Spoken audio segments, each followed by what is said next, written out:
అందరికీ నమస్కారం. నేను క్రాంతి బార్లపూడి, ముద్రగడ పద్మనాభం గారి అమ్మాయిని.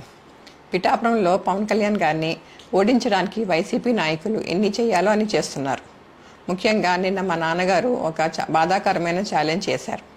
పవన్ కళ్యాణ్ గారిని ఓడించి పిఠాపురం నుండి తరిమేయకపోతే ఆయన పేరు ముద్రగడ పద్మనాభం రెడ్డిగా మార్చుకుంటారట. ఈ కాన్సెప్ట్ ఏంటో నాకు అసలు అర్థం కాలేదు. ఆయన ప్రకటన ముద్రగడ అభిమానులకు సైతం నచ్చలేదు. వంగా గీత గారిని గెలిపించడానికి కష్టపడవచ్చు, కానీ పవన్ కళ్యాణ్ గారిని మరియు ఆయన అభిమానుల్ని కించపరిచేలా కామెంట్స్ ఉండకూడదు. మా నాన్నగారిని కేవలం పవన్ కళ్యాణ్ గారిని తిట్టడం కోసమే జగన్మోహన్ రెడ్డి గారు వాడుతున్నారు. ఈ ఎన్నికల తర్వాత ఆయనను ఎటు కాకుండా వదిలేయడం పక్కా. ఈ విషయంలో నేను మా నాన్నగారిని పూర్తిగా వ్యతిరేకిస్తున్నాను. నేను పవన్ కళ్యాణ్ గారి గెలుపు కోసం నా వంతు కృషి నేను చేస్తాను. నమస్కారం.